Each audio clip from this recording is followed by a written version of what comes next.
अनाथ म्हणून नाही बरं का, याचा भक्ती याचा शक्ती. तर उद्या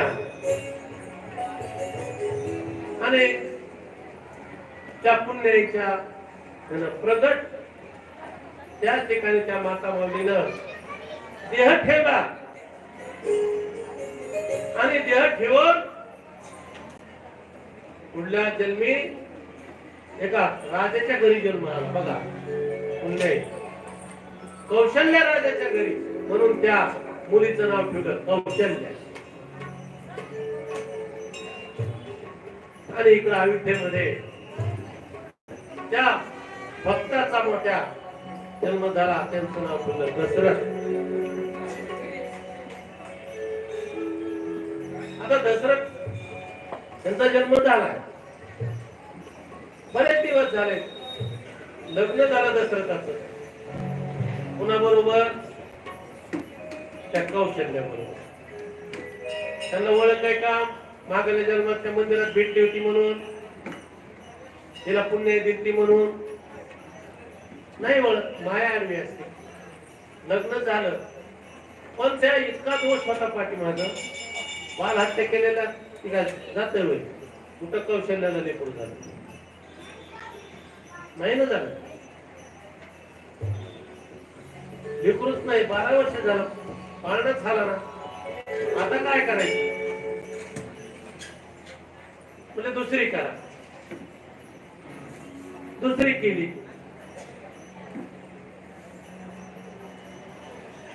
बारा वर्ष झालं, सत्संग लागला. दोषी माणसाच्या संपर्कात गेलं तरी त्याचा अग्नीजवळ गेल्यावर कसं पोळतं, तसंच चांगल्याच्या संगतीत राहावं. त्या संगतीमुळे दुसऱ्या तिला लेकरू झालं. म्हणजे आता तिसरी करा. तिसरी केली, तिलाही लेकरू वाढलं. आता काय करायचं? मग राजा दशरथ गुरुजीकडे गेले आणि गुरुकडे जाऊन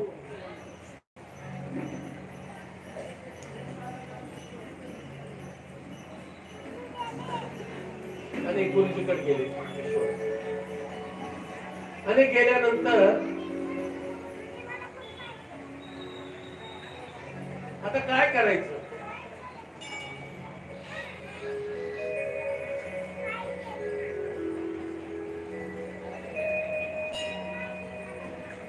रडायला लागले, दुःख व्यक्त केले.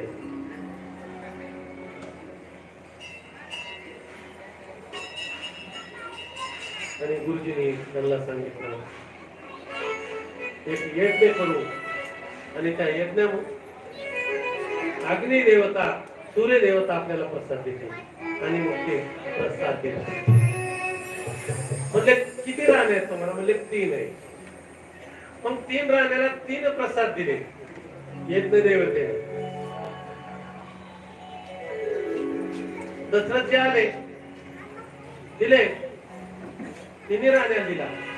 पण काही जरा कशी होती,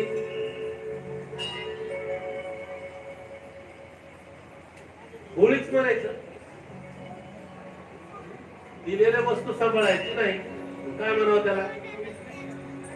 तिच्या हातातला ते फळ गारीनं झडपलो, अंजनीला देऊन दिलं. ती कोण गारे का तिने झडपावं, तिने अंजनीलाच का द्यावं? फार मोठा इतिहास.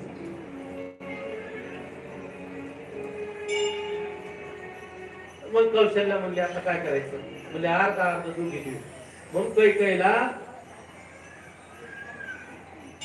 दोघींनी अर्धा दिलं. म्हणून कैकेयीला 2 जुळे झाले. त्यांचं नाव भरत आणि शत्रुघ्न. आणि कौशल्याला एक झालं त्याचं नाव राम, आणि दुसऱ्या पत्नीला झालं त्यांचं नाव लक्ष्मण.